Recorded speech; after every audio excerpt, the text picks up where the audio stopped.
As a small business owner, you deserve more. More confidence, more connectivity, more of the tools that help your business thrive. And at Cox Business, you can expect more from us. We don't just have sales reps. We have perfect plan identifiers. People who will work with you to make sure your business gets everything it needs and nothing that it doesn't. Your business deserves more, and that's why you can expect more from Cox Business. Call 800-526-8572 to switch today. There's nothing more predictable in life than the unexpected. Lightning will always strike. Hail will fall on roofs. Fortunately, there's AAA. AAA has been helping members stay prepared for over 100 years.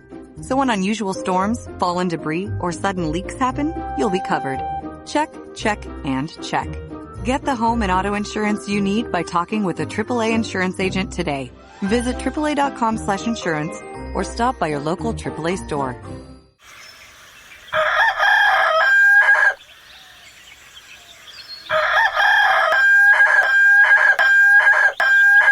If you prefer real mornings, shouldn't you have a real breakfast? At McDonald's, we get real about breakfast. That's why you can have a savory sausage biscuit with delicious hash browns for only $1.50. It's time to wake up breakfast.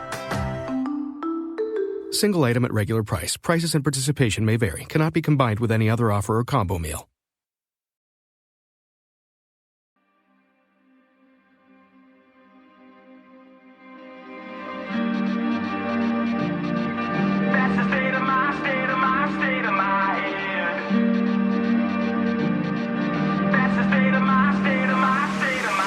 It's been a long, bumpy ride sitting back in the saddle.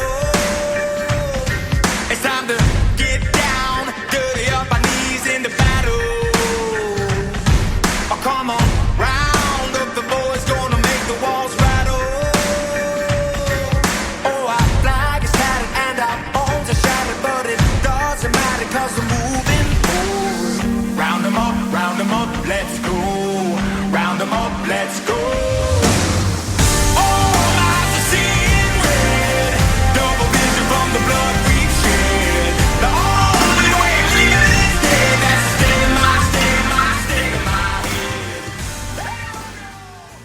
All right, we're here. I think I'm here. This is I'm here. All right, this is your cyber dude and your cyber Amish.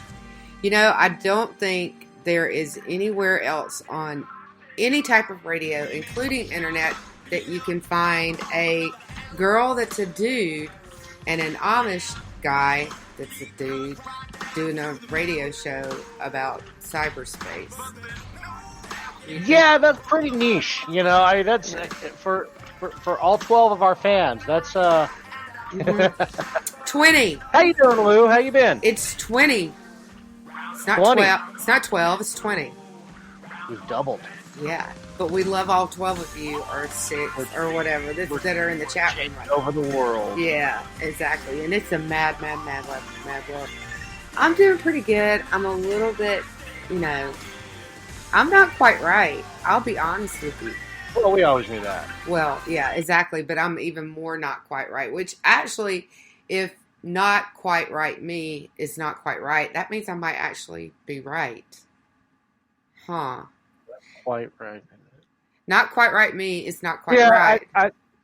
I'm sorry. I was informed there would be no math. That's okay. That's maths. Sorry, but I didn't give it. You didn't have to factor anything, right? So it's not like no. It's not me to the power of, and it actually might be not quite right to the power of. But this whole lockdown shit's got me and I'm right, a little discombobulated, and I'm an introvert, right? I mean, I stay home all the time unless I can't find an excuse not to, right? Right. Yeah, I said that right. Yeah, I said that right, I think. I mean, so that's pretty bad. When you have the introverts, wanting to get out of the house, things are bad. It's like Marge on the airplane when she was afraid to fly. Let me out. Anyway. Yeah, well, yeah, kind of. Yeah. Sort of. I can be a little funny about flying too sometimes, but give me a Bloody Mary and I'm fine. What, we're there already? Yeah. I slept during takeoff and landing, but in the flight, I'm golden. Yeah. Well, I mean, as soon as I get my Bloody Mary, I'm golden. Like we were going somewhere and faster. Right, flying first class, and so when you're in first class, they give you a drink before you take off, right? But yes, they didn't. I actually complained. I Karen'd that flight. Like I complained before we even took off. I was like, I'm sitting in my seat.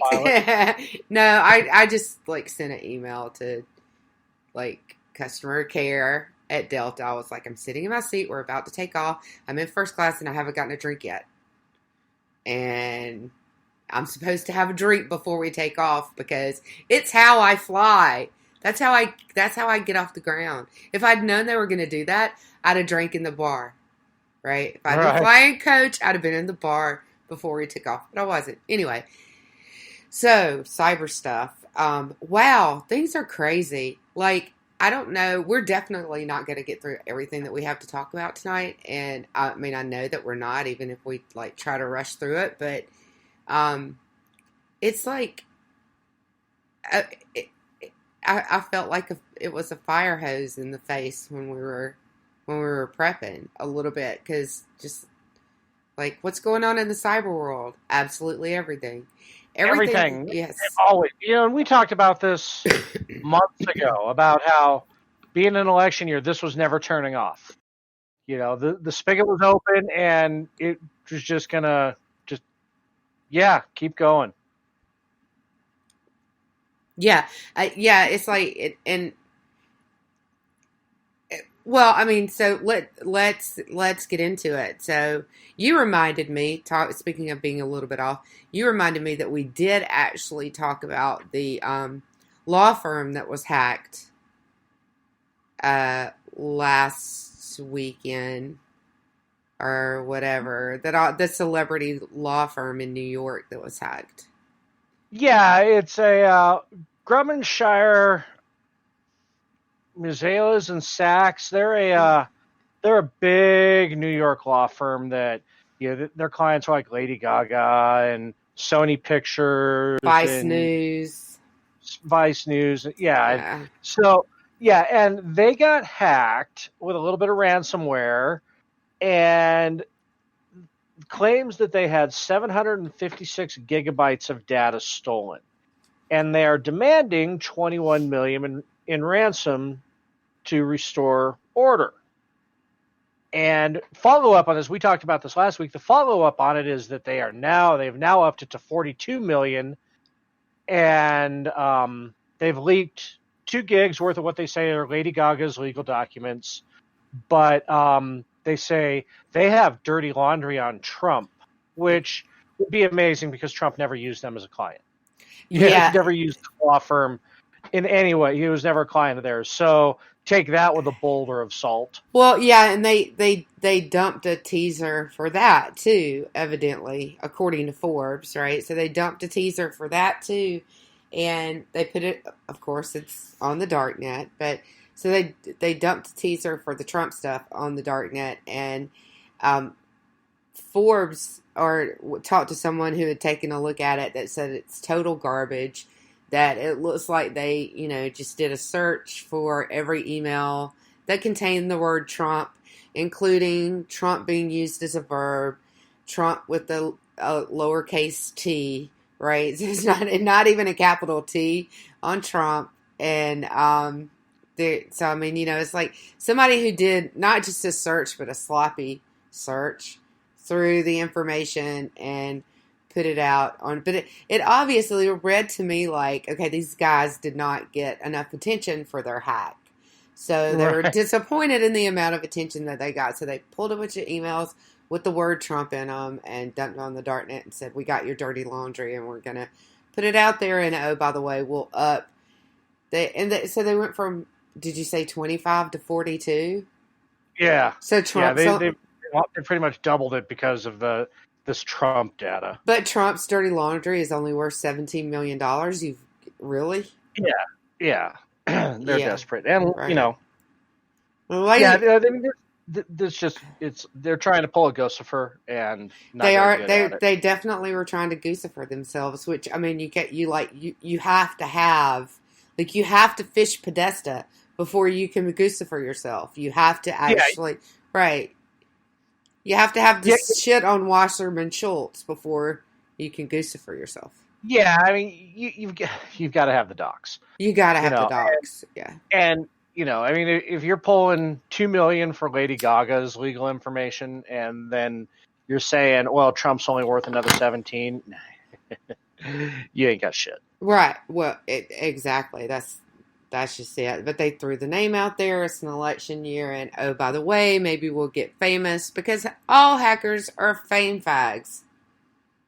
I could say that every Always show. fame fags, yeah. Always fame fags all the time, yeah. So yeah, yeah. it just this is going to be a whole lot of nothing. They're just trying to, yeah. It's like you said. It's they weren't getting much for their ransom to begin with. I mean, we won 21 million, and then you didn't hear about it for a week until they said, "Oh, we got Trump stuff too." Right. And like they dumped some shit on the dark web, and yeah. So, yeah. So we figured out this wasn't going to fly, so we're going to throw his name in it, and just to make it look good, we'll put another 17 million on there, and maybe we'll get some attention. So it was pretty interesting. And you said you saw it on Forbes. I've got one paragraph on Wired about it.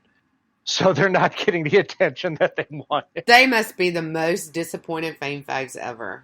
I know, I mean, they thought this was really going to be a big hit. Not so much. There's a few things going on in the world right now, so not so much. I know we didn't talk about this one before the show. I'm just chuckling at the notes. Because if these two things had happened in opposite order, it would have been hilarious. But last week, the Texas courts reported that they had been slammed by some ransomware, but the ransomware didn't get far. That their counter intrusions got it before the ransomware could do anything. And then this week, Texas courts are doing their first jury trial by Zoom. And I just thought it would have been hilarious if those two stories had been reversed. Well, if they had done the Zoom podcast and then got slammed with ransomware. But it's hilarious anyway because they've already been doing hearings by Zoom, so they have been using Zoom. Yeah, this is not the first time they've lost, so it's still hilarious. And I kind of want to send them a letter and tell them that it's their own damn fault. Stop using Zoom and sign it Cyber Karen. But, right. But I mean, if you don't know by now, and the other funny thing is that there is a fabulous Texas company that they could be using and are not, life size, if you're looking for a Zoom alternative. I think it's like the first 6 months are free, and you actually get more from the free account than you do the Zoom free accounts, but it's only free for 6 months. But at any rate, it's a great product. It's a good company. It's an American company, and the security is far superior to Zoom. They have some. Yeah, exactly. That means they have a little. But yeah, and your shit doesn't go through China. So win-win, but win-win-win. But so that's the even funnier thing about it. It's like Texas, look in your own backyard. Can actually use a company that has a little security to it. It's a little bit the apps are a little clunkier, but And Texas, they should definitely have pride because before Silicon Valley, and I know we've talked about this before, in the 80s, before everything took off, before everything moved to San Jose in the 90s, Texas was the tech empire. All tech came from Texas. So you think that, they would still have some pride about that, Texas Instruments, Commodore, there's so many of them. If you watch, there was a TV show on AMC that I'm drawing a blank on right now, but it covered all that, all the tech boom in the 80s from in Texas. And yeah, you'd think that they would know to look in their own backyard first. Not all of it fled to California and China, guys. Right. Yeah, absolutely. Yeah, Austin is a big booming tech industry in Austin. It at least, I mean, might not rival Silicon Valley, but it certainly rivals the Triangle, which is, Yeah. you know, another big booming tech industry. Speaking of, well, anyway, we won't go into that, but Yeah, that's a rabbit hole. yeah, we're definitely going to go down a rabbit hole. But I mean, there's a lot of them. Connecticut's got plenty of tech, and I mean, you know, there's no shortage of good American tech companies if you're looking for a tech product. So Texas using Zoom is just stupid. And when when everything gets compromised and crazy shit starts showing up on the darknet, then, you know, we just shrug our shoulders and say, well, we tried to tell y'all, but whatever. Yeah, if you had listened to our show, we told you. We Right. told you we were going to tell you, and then we told you. And this is why you should be listening to our show. Yeah. But I know, but things could not possibly be any crazier. So, I mean, while we're on government stuff, which I think probably most of the rest of the show is going to be on government stuff, so pandemic related, there is an unemployment scam where cyber criminals from Nigeria, because of course they're all from Nigeria, right? There's a Nigerian cybercrime ring that is using the uptick in unemployment, which we all know is huge, to submit fake unemployment claims to state governments using stolen identities that, you know, who knows where they got them. But we've talked about this on the show, right? I think this one might. I mean, this feels like it came from the Equifax leak.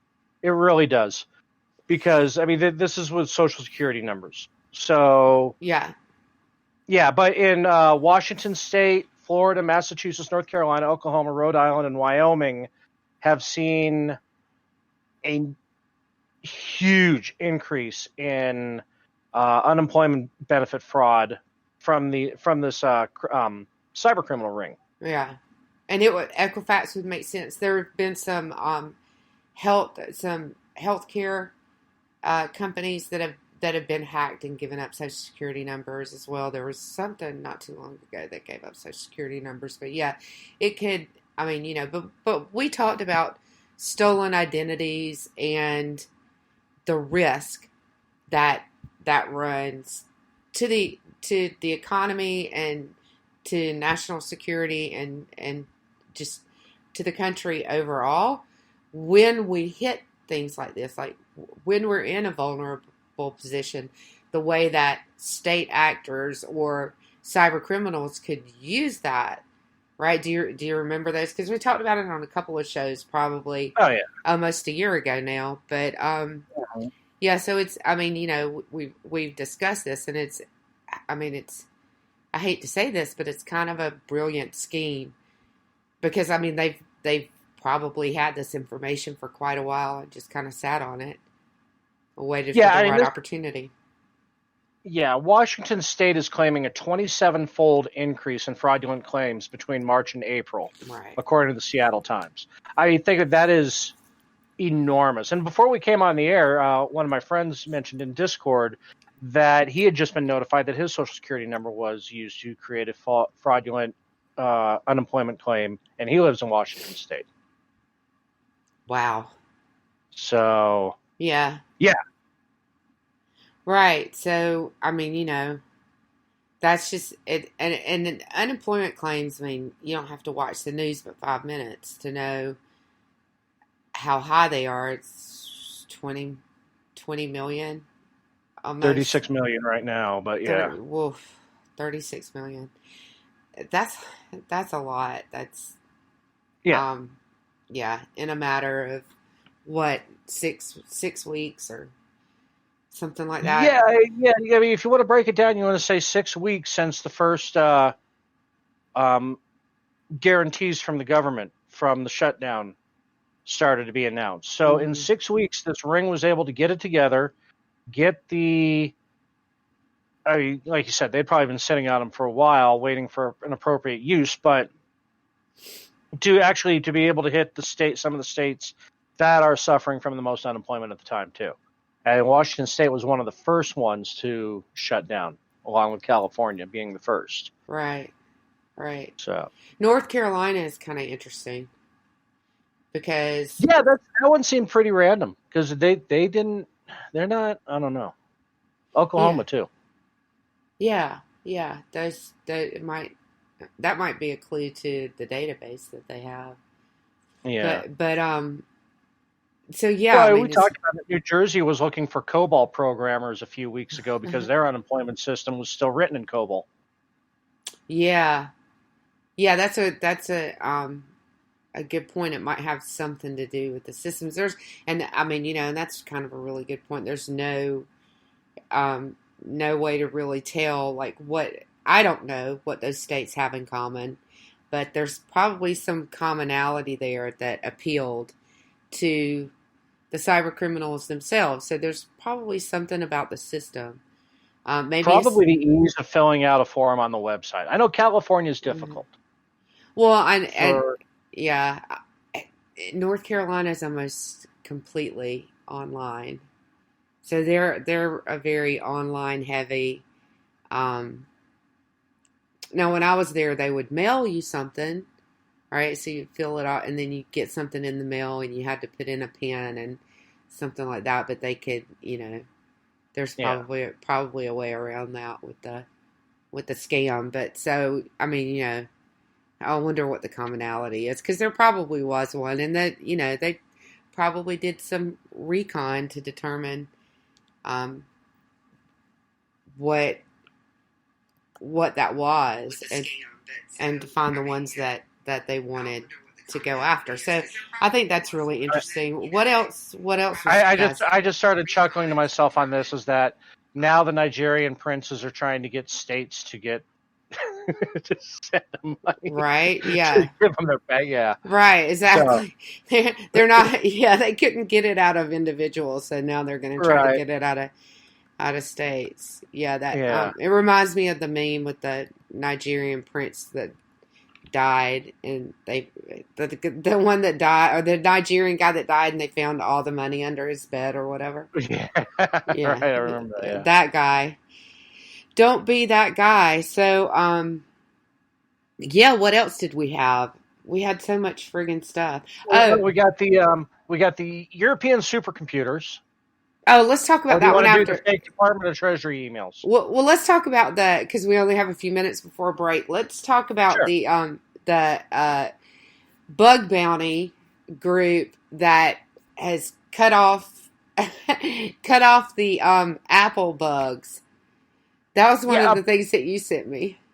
Yeah, I said that I didn't know if we wanted to touch on it, but yeah, this was I found it, and I like to rib on you for Mac stuff, but usually Macs are goddamn bulletproof when it comes. It's just nobody wants to take the time to write viruses for Macs, really.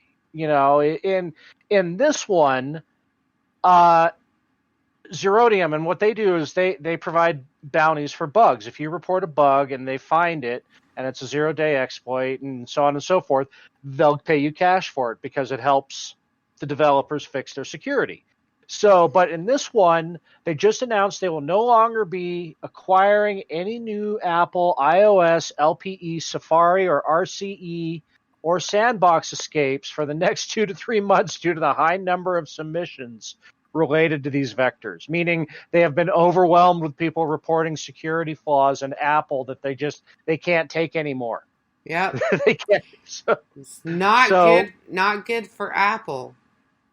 No. And one thing that happened in January, so sometime between December and January, they cracked the terrorist's phone. Shamir,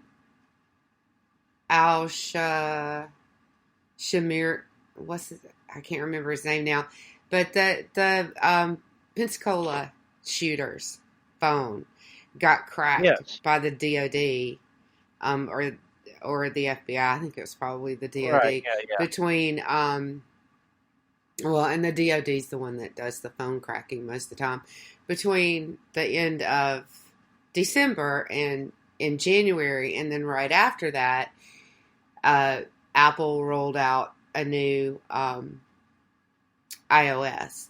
So they did an iOS update right after they cracked the terrorist phone, which always happens. And a lot of the Apple cracks come from forensic investigators and Sure. and researchers. And as soon as they roll out a security patch for Apple or security update, and they lock the forensic investigators out, they go to work, especially the software companies, because if your software can crack an Apple, you're the first one that people want to buy, especially law enforcement and government. So that's it's a vicious circle. It's a back and forth between Apple and forensics all the time. Which, I mean, credit to Apple for wanting their users to be so secure that even when the government cracks it, they immediately go in and change it so that way the government can't crack the next phone. So that's a very narrow window of opportunity that law enforcement has to snoop. Right. But over the years, and I think their flaw, and I think where they're probably, when you showed me that, the first thought that I had was that things that I see in the App Store, and I think a lot of their problems and a lot of those bugs are probably coming from, to some extent from the applications that are. You think that they're no longer doing the due diligence that they were famous for? I don't see how they can. And when I see they're becoming the Google store. I think everybody. I think you would have to at some point, right? And when I look at the stuff that they let through, I'm like, no way did you let this. You really let this through? Like the crap that I know that you've kicked out of the store over the years, and you let this app through, because I'm just reading about it, and I'm like, right? And I mean, and they've had, like, there are some keyboard apps that, if you enable them, if you load them and enable them in your keyboard, which kind of cuts through the sandbox a little bit. Because it would have to, because it's actually reading your input. And I mean, this application company that has sold you this keyboard can actually see everything. And if you read their terms of service, it actually tells you that they can read everything that you're inputting. Yeah. It's like a keylogger. Giving them permission. Yeah, you're giving them permission to be a keylogger to help improve their service. Right. Exactly. So yeah. So there's no way that Apple is that diligent about the apps in the store if they let those sort of things in. If they disallowed them completely, obviously some users would be like, oh, I can't get this keyboard or that keyboard on my iPhone, and I'm upset about it because, I need those cool fonts. They still don't have a sarcasm font, but whatever. I need those emojis. Right. You took away my gun emoji. Right, exactly. I need my Lenny face keyboard. Oh, just use a laptop and learn to make one. I just said in chat to improve the service to China. Yeah, exactly. Yeah. So I think that's probably their problem, because that's cutting straight through the sandbox, because it has to, because there's no way for that app to communicate with your keyboard without it cutting through the operating system. Sure. I mean, I don't know everything, clearly. I'm just a forensicator, that's all I am. But if I can't imagine how that works without it cutting through the operating system. Apple's smarter than I am, but It's just like, we talk about with the mixing software and everything else on your computers. You have to put it into the sandbox in order for it to get permission to use your microphone, your speakers, your hardware. Yeah, exactly. It's not just an app running virtually out in the memory. It needs access to your hardware. So, of course it needs to cut through. It definitely needs to cut through the sandbox. Right. So yeah. So fun, yeah. So yeah, if you find any bugs or exploits in Apple, don't bother reporting them to Zerodium because they are not giving bounties for them now. Right. They're full. Yeah, exactly. And then I think that there's been a rush over the past few years. I think there's been a rush to market with certain technologies that maybe weren't quite as ready as they should have been security-wise.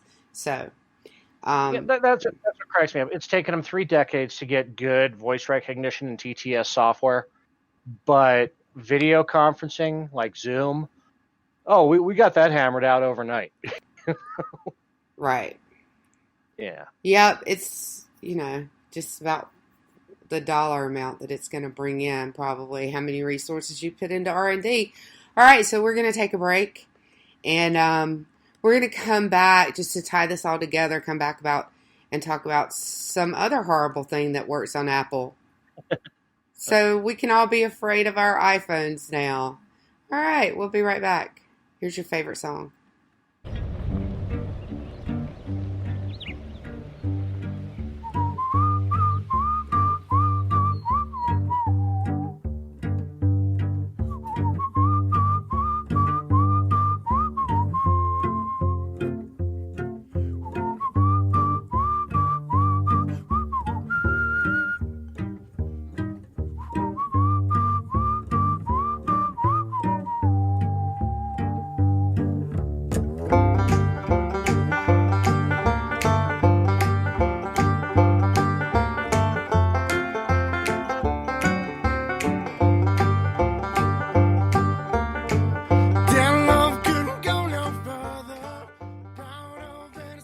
My son was in the Army back during Desert Storm, but even then he wanted an MBA. He looked at a dozen schools, but only one offered the online education and flexibility he needed while he was in a tent in Iraq, Grantham University. Turns out that Grantham's been delivering affordable, relevant college and advanced degrees for over 65 years. Heck, if they can deliver a quality education to a soldier in a tent overseas, think about the flexibility Grantham can offer you so you can earn your degree too. It doesn't matter how complicated or full your life is. If getting a degree is on your bucket list, you'll want to do what my son did. You'll want to call Grantham. Find out how easy it is to get started on your education so you can check that college degree off your bucket list. Call Grantham right now, 800-910-1370. That's 800-910-1370. Flexible, affordable, relevant. Call 800-910-1370. Tired of paying outrageous prices for Viagra? Well, we have great news for you. Now you can finally get Viagra at huge discounts. Healthy Man allows you to save up to $500 on Viagra. Why pay U.S. pharmacy prices of $15 per pill or more when you can get Viagra for less than $3 a pill? Call today and get 40 Viagra pills for only $99. This can cost as much as $600 at your local pharmacy. You can't afford not to call us. If you want Viagra at the lowest prices, never pay $15 a pill pharmacy prices again. Get Viagra for less than $3 a pill. Call 1-800-516-7602 today and save up to $500 and get 40 pills for just $99. Healthy Man is fast, easy, and affordable. Operators are waiting at 1-800-516-7602 to take your call right now. Call 1-800-516-7602. That's 1-800-516-7602. Again, 1-800-516-7602.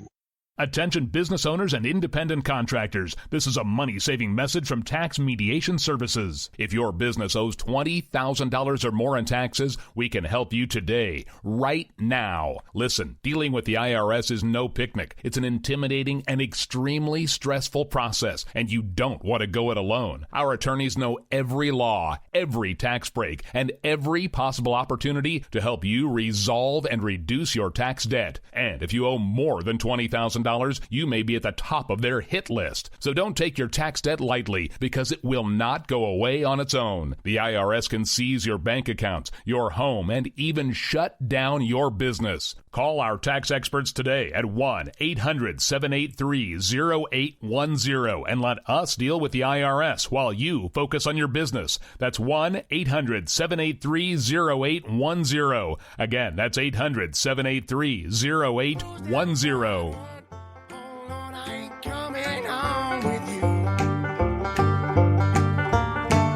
My life's a bit more colder.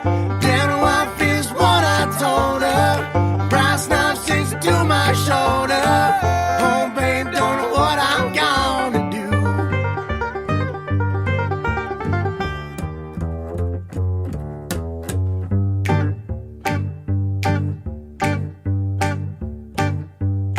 I see my redhead, mess bed, tear shed, queen bee must squeeze. The stage smells, tells, hells, bells, misspells, knocks me on my knees.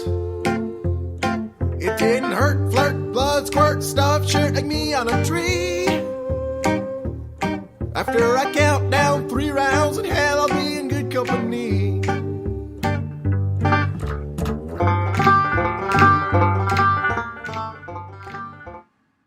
And we are back. Fucking normies. Fucking normies. You ever read the lyrics to that song? Well, I can hear It's dark. Yeah, I can hear the lyrics because I'm Southern, so it all makes Right. sense. It all makes sense to me, right? Right. I can actually understand what they're saying, but Right.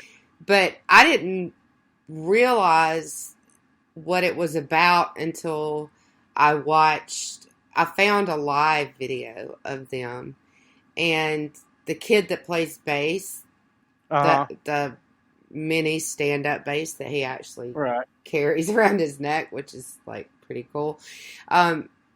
He introduces the song and he says what it's about, and I'm like, well, hell yeah, it is, right? Like, but I never even realized that's what we're talking about. I knew it was something dark because blood squirt, and I mean, you know, it's dark, 3 rounds. But you know, I was like, oh yeah, that's what it's about. Okay, well that makes sense. But yeah, so he's Okay. Since we teased this, tell the audience what it's about. I'm sorry, I lost you. You completely faded out when you were starting to talk about when you saw it live. Oh, I saw it live, and the kid introduces the song, and he says what it's about. So you know what the song is about, right? So tell the audience. It's a song about a jilted lover who does a murder and is going to hang for it. Yeah, So- well, I think it's he catches his wife cheating and he kills her. Yes. Yeah, so Yes. he catches. Yeah, So in hell, he will be in good company. yeah, and he's actually happy about the fact that she will be waiting for him in hell when he gets there. So Yeah. So dark song. dark But- song, but a good Good song. song. Yeah, but a good Yeah. song. Yeah. So I mean, they sing it. I mean, they sing it in a way where he sounds like he's a little bit annoyed with somebody, but he doesn't sound like he's that annoyed with somebody. Right. So, you know, it's a pretty interesting song. It's very bluegrass. Yeah. Yeah. Yeah. So, Node.js. So the This one affects. If you don't know JS, JavaScript, it affects when there's one of these. It affects everybody. Linux, Mac. yeah, you pretty much can't get away from it because I mean, if you've ever gotten the well, and you won't for JavaScript, but sometimes you'll get you analyze it the same way. So sometimes I'll lump them into. I'm going to move on and not go there. So anyway, this is a U.S. Department of the Treasury. Again, you know, capitalizing on the fact that people are looking for lost money. People are looking for, you know, any or payments that they haven't gotten, or we're in a financial crisis, right? So hackers and cyber criminals and even APT state groups and state actors are looking for any way to capitalize on that. And this one comes through a phishing email from the Department of Treasury. Yeah, and it's but it's a little bit different. So in the past, we've talked about when you get phishing emails with a file attachment, or a malware, an email with a file attachment that has malware in it, and we tell you don't click on when the window pops up and says, do you want to install? Don't install. Don't download. Don't anything like that. But this is not. We've talked about Word files and Excel files that work on Visual Basic. Orty likes to has talked a lot about Visual Basic because he knows it better than I do. But this is actually a JavaScript file, which the previews and screenshots that I saw of it, Orty, it was very obviously a JavaScript file. I mean, you could tell that it was JavaScript. It had the little scroll looking thing and all. Yeah, it's the Java, the cup of Java. I mean, it like the icon on it was JavaScript. It said you could see the .js on it in the previews that I saw. I mean, it's like they weren't hiding the fact that it was JavaScript. No, but it says it's from the Department of the Treasury, and it says, "We forgot to pay you, government contractor," and or the bank, we're missing your bank account information. We want to pay you this money, right?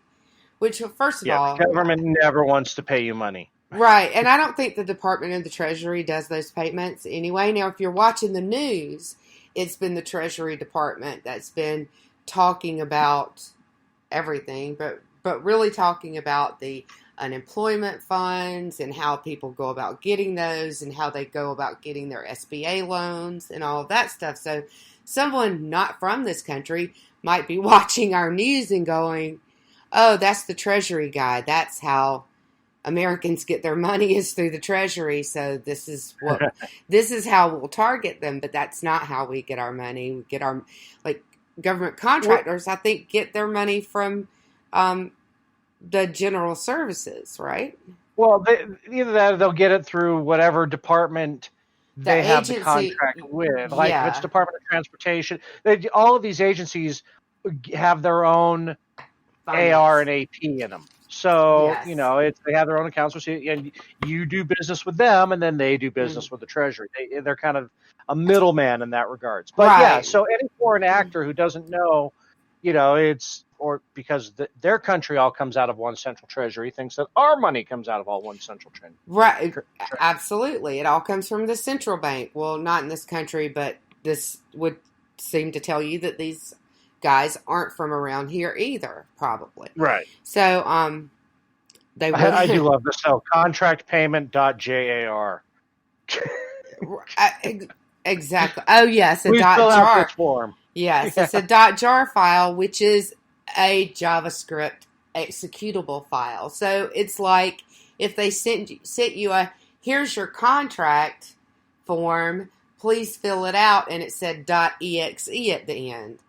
You wouldn't click on that because most people know that's an executable file and they're dangerous. But this is the same thing, but just JavaScript executable. I'm sorry, I've got to link this into the chat because when they go down and look at this is... Anybody who gets trapped in this, because when you unzip the file, there is actually a file called node.exe that it wants you to launch. Mm-hmm. Right. And I'm going to link this in chat because it's just hilarious. Right. I mean, anybody who listens to the show is going to look at this and go, "Oh my God, who would open that file?" Well, anyway, go on. If you have a business, right, if you have done business with the government at any point, and believe me, the government is notorious about being slow to pay people, and you really need money right now. I mean, we've talked about how desperation creates a desire to click on something. So they're targeting people that they think are desperate, so that they won't stop to think about what they're clicking on. You know, Yeah, that's fair. I mean, you're right. People are desperate. They're looking to get, but yeah, I know.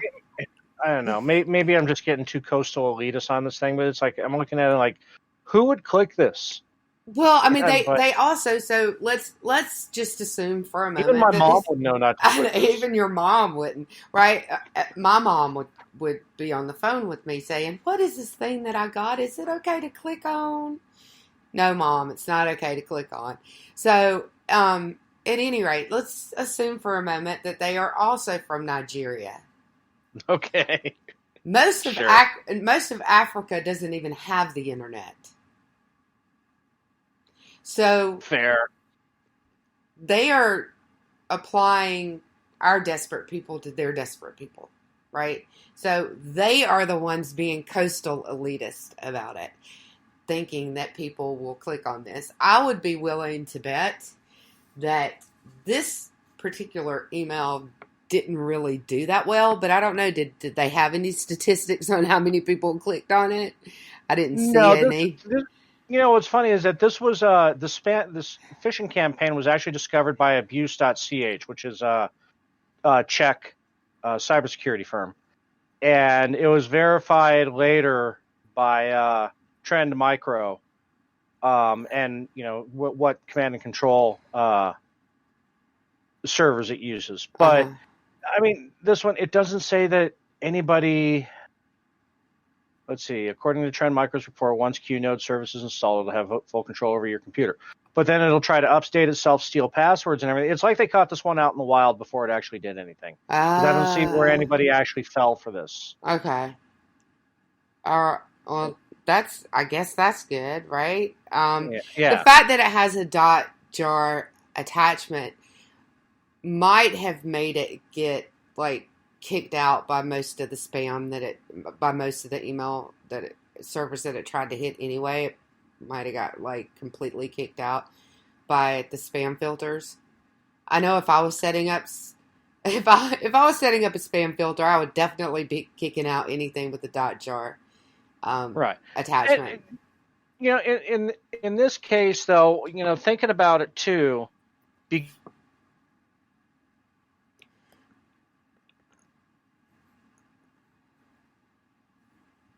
Ordy. I don't know where Ordy went, but I was dying to hear what he was about to say.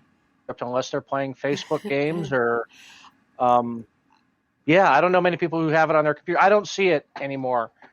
Even Chrome is, you know, throwing up warnings on it, saying you really don't want to do that. So I mean, like I said, I don't know.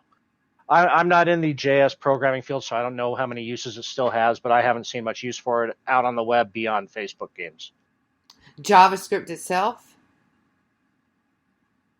An user grade, an in user grade. Oh, okay. All right. Yeah, I don't. I mean, I know we use it. I know we use it in some elements on our website, but that's not something that's handled more on our end than on the end user's end. Well, and like I said, this is like part of a specific executable branch of JavaScript, so it's a little bit different than the script that the element type script that's used on the website. And I don't, you know, this isn't my field necessarily either. I know a little bit about it because of the web development that I've done, but yeah, kind of tangentially touch, sort of. Yeah. Are you having an earthquake? I'm having. No, I'm not. Are you having weather? Yeah, oh, there it goes. Yeah, no, I think it's just Discord going. I think it's Discord. So, I thought I was having an earthquake a little bit. You know that we had a big earthquake in the area last week, so I am on alert, which means I've been sleeping like shit. But yeah, so Yikes. I just been kind of, you know, I'm very hypersensitive to trucks driving down the road right now. Yeah, I'll bet. I'm gonna kick Discord. Give me just a second. I'm gonna kick it.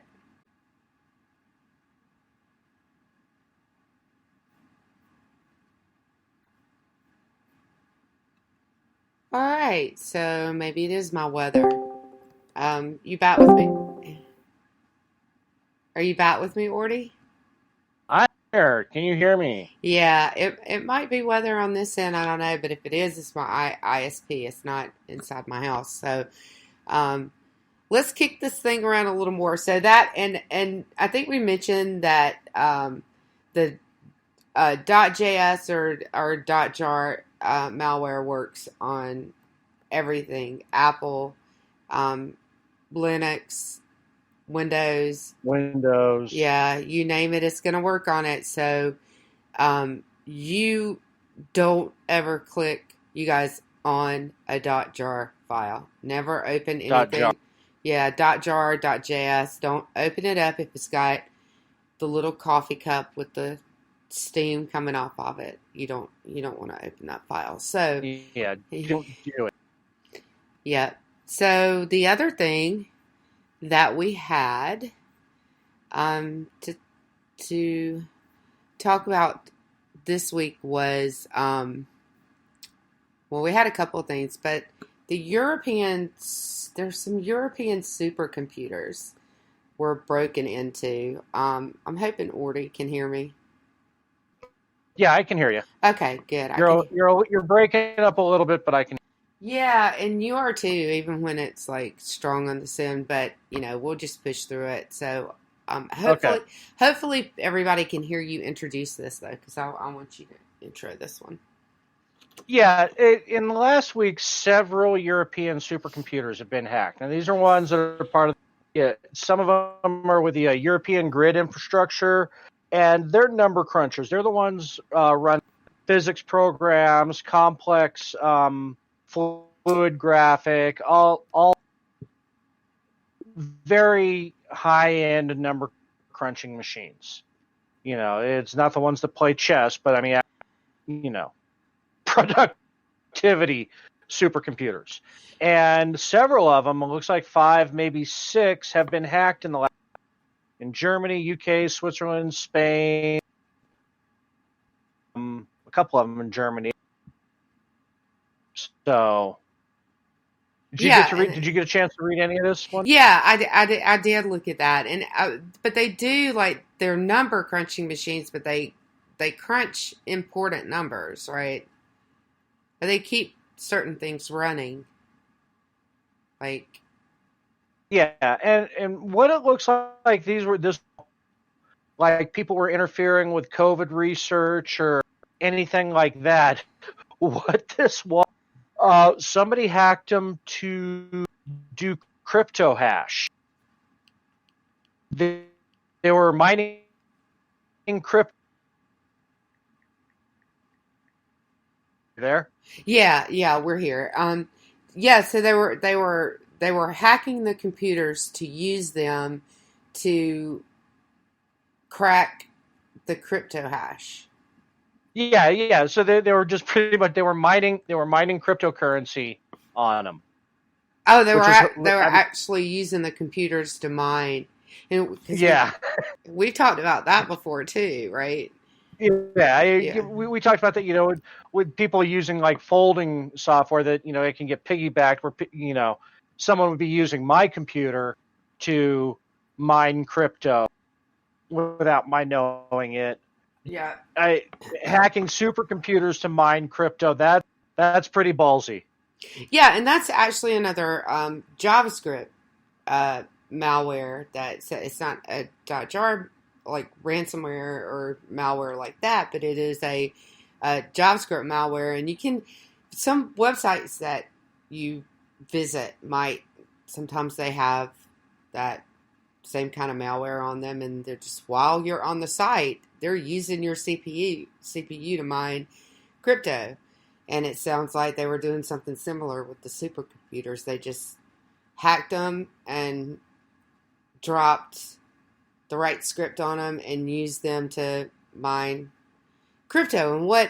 So this is like my best explanation of mining cryptocurrency, and I think it's kind of entertaining, so I think you'll kind of like it. So if you remember The Office, I'm sorry, not The Office, Office Space. not The Office, the television show, but Office Space, the movie. They did a thing where there was like 0.02 cents left over from every transaction, every credit card transaction or whatever, and they skimmed it out of the company and they ended up with millions of dollars. Cryptocurrency is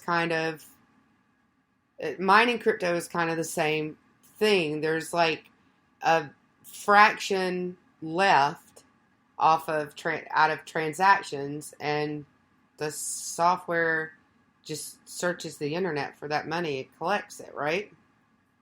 Well, in some cases, but most of them they're like it's blockchain based. Where the reason where it'll have value is that there are only so many of these bits are out there. There's a finite number of them. It's not like your treasury that can just print more money when it wants to. So that's what gives them value. Right. And so it's you use your computer's GPU or CPU, depending upon the currency, whether it's Ethereum or Litecoin or Bitcoin or whatever. And what these do is your computer searches for them, and then once it finds one, it locks it in this blockchain where your wallet has it, a fraction of it, the whole one, and then you have that currency. And then it's an agreed upon value, to where you can use and services. So it got a lot of new notoriety because it was used on the Silk Road. But anyway, it requires. It used to be simple. You could just do it on your computer, while you were playing Doom or whatever, and whatever. But now because it's harder to find them now, and there are more people looking. It takes huge arrays of computers to make it with the power consumption you're using, depending upon the currency you're. So right. Yeah. Anyway. Yeah, exactly. So, but for them to use these computers to crunch the numbers to get the crypto hashes is kind of funny. The downside of it is that it has shut down the use of the logins of these supercomputers for several days, where they're still running their programs that they can once for a while. Yeah, and that's what they're that's kind of the difference with this particular hack and usage of these supercomputers. Actually, they're taking control of the supercomputers that can't be used for anything else because they're being used for this. Right. Even if they're using minor processes in the background, it's still taking away from whether it's a nuclear explosion model or to try doing some physics or what. Yeah, so, or something. Yeah, it's taking cyber money. Yep. Yeah. And so that's kind of major. And typically, and I don't know what, where these I don't know that much about the security around these particular supercomputers, but I do know a tiny bit about the security of the supercomputers in the United States, and it is massive. And I would assume at least Germany had something comparable. So hacking into them to begin with is like, that's a head scratcher, right? That they actually hacked supercomputers, because the security around them tends to be pretty massive. So these are large clusters of computers. You think of server farms like AWS or something. It's like that, but it's all processor, very little hard drive. Whereas server clouds are all hard drive, very little. Yeah, absolutely. But because they are about the processing, that's what they're for. So it's massive processing power. But and they're not really looking to save a whole lot of it, or they're not for storage. They're for processing. But so the other thing that we wanted to talk about a little bit tonight was the that was it. Hey, that's our whole show. We were going to talk about the Chinese hackers a little bit. That the U.S. government is very mad at them. right? Yeah, So, yeah, and this one is straight out of FBI and CIA. This one isn't coming from state or anything else. This one is just the department said fucking. yeah, you cut off right after you said the F word. Said fucking what? Okay, then fucking stop it. Yeah. We know it's you. Knock it off. Yeah, basically, that's pretty much what it was. And I mean, we've talked about it. We talked about it on this show long before it ever hit the news, right? So we were talking about it when they were still just talking about it happening in Europe, but we knew it was probably happening here too. But they evidently just continue to double down on. They're trying to get to our healthcare and pharmaceutical research and find out what we know about. I think they want to know what we know about the virus. I'm pretty certain of that, but they all, how far have we gotten with the vaccine, and what is our status with research and testing and all of that stuff. And they're must be really hammering us to have gotten the statements that they did out of the FBI. This one was basically what they're saying is, look, we know that we all do it to each other, okay? The CIA and the NSA does it to you, you do it to us, so we get it. But here's the deal. We have to stop doing research on the coronavirus so that way we can reset and everybody has to put in new passwords and we have to fix the hole and it's holding everything up. So just cut it out already. And this was the cybersecurity and infrastructure security agency. And so CISA is kind of a big deal. So they're, it's kind of, I don't really know what to call them other than the cyber DoD, right? I mean, they're the Cyber Department of Homeland Security. Mm-hmm. Yeah, there you go. That's a good way to put it. So that was kind of a big deal. It was kind of huge. And that was actually, we got through all of our topics tonight, and it was a lot of them. There's a lot going on, and like Orty said when we started, we kind of mentioned in the past that things were going to get hotter and hotter. I don't think that I didn't really. Well, I mean, I guess we kind of realized, but we didn't know that, the virus and the tensions with China were going to be bad because of the election. But we didn't know all this other stuff was going to be going on. Right. Yeah, exactly. And the tensions with China can be any higher. And if there is, more so than Russia, in my opinion, they can rival what we can do in the cyber world. So, yeah, there's a lot going on. Tell everybody where they can find you the rest of this week, Orty. Well, very much on Wednesday. I will be back on FUBAR, One Nation Under Foo, with you and Foo, just like we did a couple hours ago. Mm-hmm. And then after that, I will be on Robinson and Wright with Rick because Dan is still essential.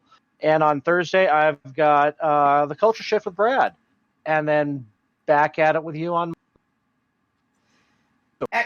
Excellent. And I will be, of course, producing tomorrow, Aggie at 9, and Wednesday, FUBAR at 9. But I will be back on air with my girls on Friday for Chick Chat at 8:30. And then back here Monday night. So you guys have a wonderful week. And we will see you back here next week. Thanks for dropping in and participating in chat. We love you guys. Thanks, everyone. Have a great evening. Good night.